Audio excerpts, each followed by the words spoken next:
When German officers wrote in their field diaries during the early hours of June 6, 1944, many described the same haunting image. The sky itself seemed to open. The sound came first, a deep mechanical thunder growing across the horizon. Then shadows filled the clouds. American C-47 transport planes roared overhead in endless streams, and within minutes, thousands of parachutes bloomed across the night sky like ghostly white flowers. To the German defenders in Normandy, this was no ordinary airborne drop, it was chaos delivered from above. Officers wrote about confusion spreading through their units. Telephone lines were cut, road junctions seized, and artillery positions attacked from behind. The Americans weren't landing in neat formations. They were scattered, but that made them more dangerous. Small groups of paratroopers, isolated and surrounded, fought with a reckless aggression that startled seasoned Wehrmacht veterans. German commanders quickly realized that these were not lightly trained troops. These were elite airborne soldiers prepared to fight alone, deep behind enemy lines.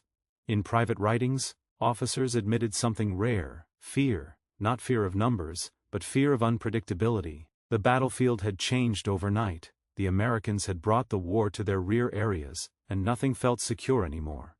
One of the most repeated observations in German accounts was how disorganized the American drop appeared at first. Paratroopers landed miles away from intended zones. Equipment bundles were lost. Units were fragmented. But what surprised German officers was how quickly these scattered soldiers regrouped. Small squads formed on the spot, led by whoever held the highest rank present, sometimes just a sergeant. Instead of waiting for orders, they attacked objectives independently. German diaries describe these men as dangerously self-reliant.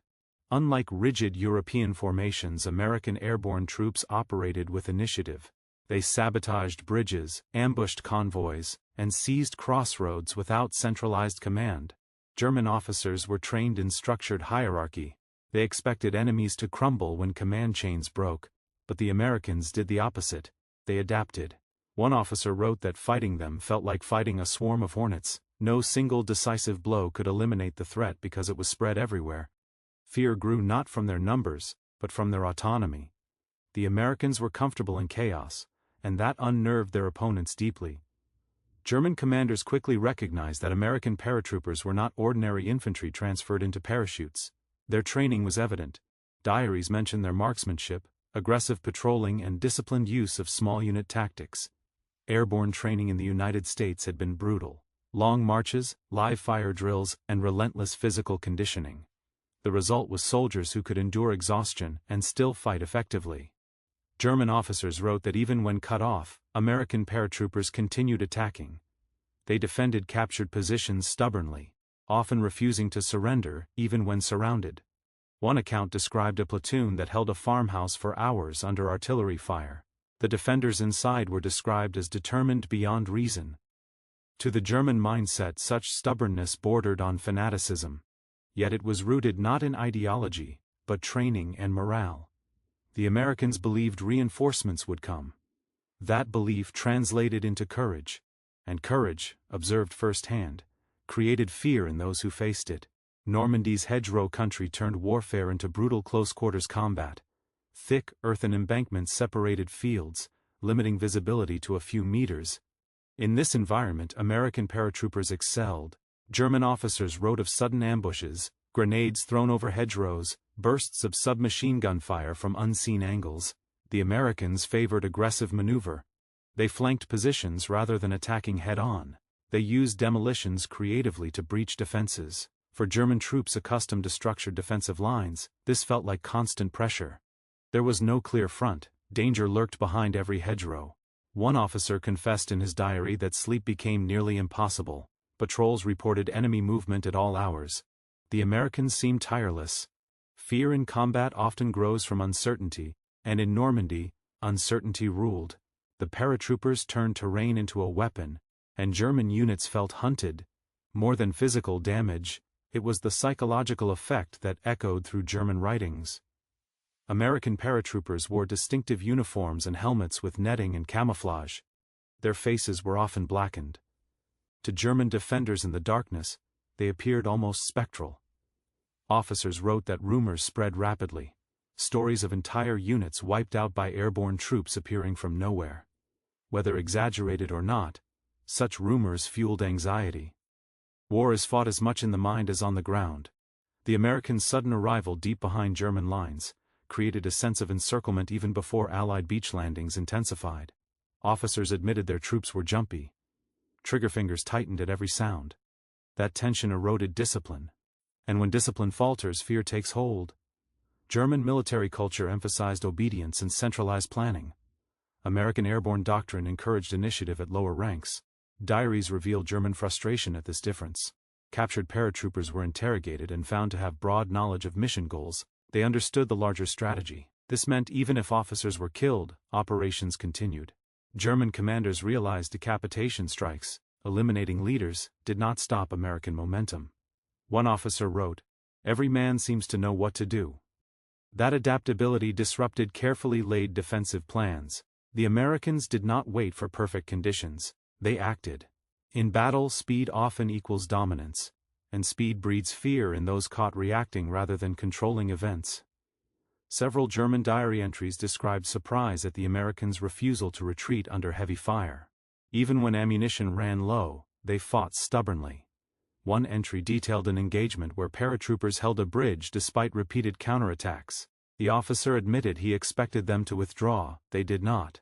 Instead, they called in artillery support and reinforced under fire.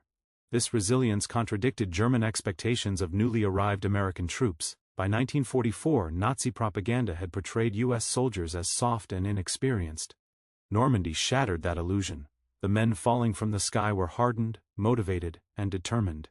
Recognition of an underestimated enemy is a powerful moment in war, and often a frightening one. German forces traditionally preferred structured engagements. Night combat complicated that. American paratroopers trained extensively for operations in darkness. They used noise discipline, hand signals, and coordinated movement effectively. German officers wrote of chaotic night skirmishes, where muzzle flashes were the only warning. Flares illuminated brief glimpses of Americans advancing relentlessly. Darkness amplified fear. Without clear lines or visibility, imagination filled gaps. Officers admitted that nighttime belonged to the airborne troops. That realization shifted morale significantly. The Americans carried modern equipment, M1 Garand rifles, Thompson submachine guns, portable R.Adios, and explosives. German diaries often mention the rapid, semi-automatic fire of the Garand, which outmatched many standard German rifles in rate of fire. The volume of fire surprised defenders.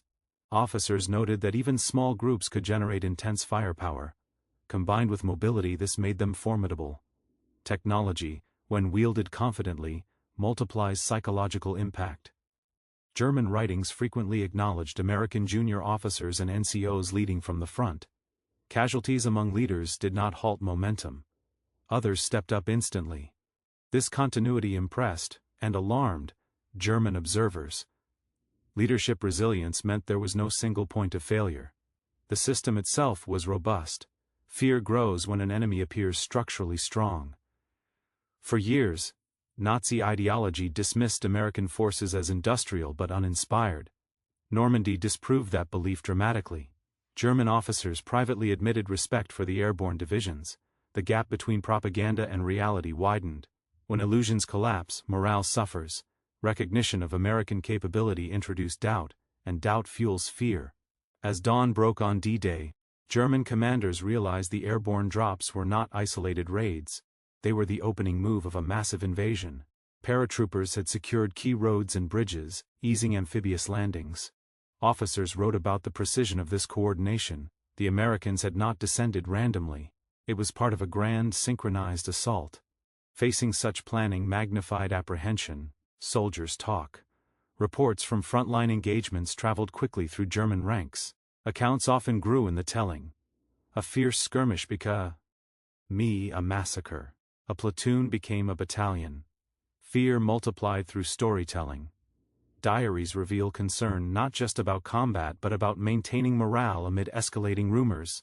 Over time, fear evolved into reluctant respect. German officers acknowledged the skill, courage, and determination of American paratroopers. War creates strange forms of admiration between enemies.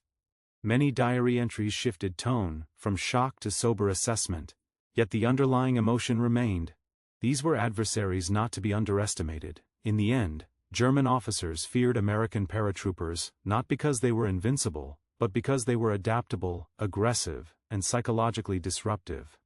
They shattered defensive expectations and turned the battlefield unpredictable. Diaries preserve those candid admissions, written not for propaganda, but for private reflection. In those pages, stripped of ideology, remained a simple truth: when the sky filled with parachutes, something fundamental shifted. The war in Western Europe had changed, and those who witnessed it knew they were facing a new kind of enemy, one that descended from the night and refused to break.